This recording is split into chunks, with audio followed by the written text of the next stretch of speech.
God's healing power. For by grace you have been saved through faith, and that not of yourselves, it is the gift of God. Ephesians chapter 2, verse 8. My network. One doesn't know, till one is a bit at odds with the world, how much one's friends who believe in one rather generously mean to one.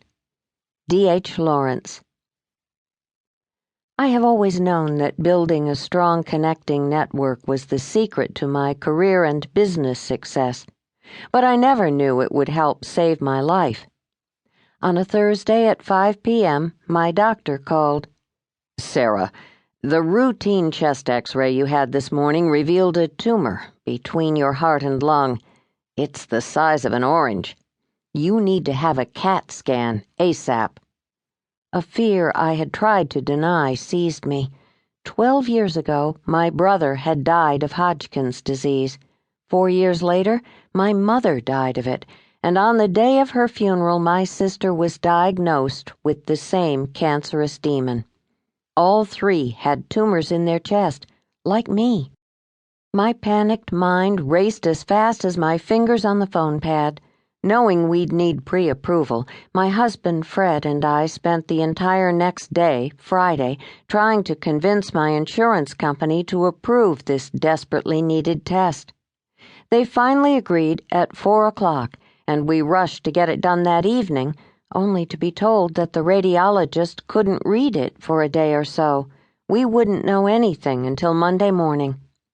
I knew that these lymphatic tumors could double in size in 7 days. Waiting 3 was not an option. I did the only thing I knew to do in times of crisis. I prayed, "Please, God, connect me with the right people to help me." Suddenly, a friendly client came to mind whose stepfather repaired radiology equipment for the hospital where my CAT scan was done. I knew it was a long shot, but after one phone call, he drove 15 miles in a blizzard to meet us at the hospital and introduce us to the doctor, who then spent an hour showing us the scans of my fast-growing tumor. He said I needed a vascular surgeon to perform the biopsy confirming the cancer type. There were only a handful of these surgeons in town. On our 4th call, we found one who took my insurance and agreed to do it on Wednesday. Our relief was short-lived. 24 hours later, I was bumped off his schedule for a week due to an open heart case that took priority. Once again, we turned to my network for help. We called an old friend and colleague of my husband's, an internal medicine doctor in Denver, whom we hadn't talked to in 5 years. She immediately called a vascular surgeon who agreed to see us that afternoon. 48 hours later, I was on the operating table having my biopsy.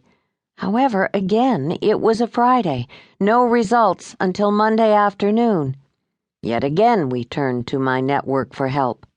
We called a friend in San Antonio who had a friend who was a pathologist in Arkansas who told us what to say and do to get the on-call pathologist to come in and meet with us.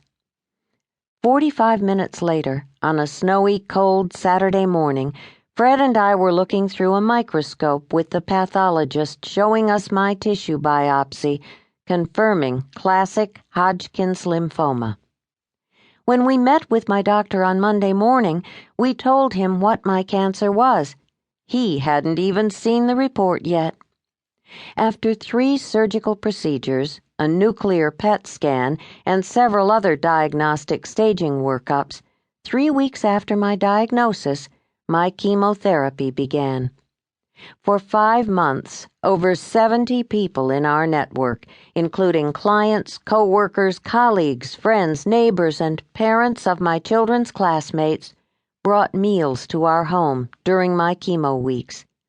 I'm the only person I know who gained 12 pounds on chemo. My 2 daughters decorated a 3-ring binder to hold over 250 cards, emails, and letters I received from my vast network. The cover simply read, "Mom's Cancer Blessings."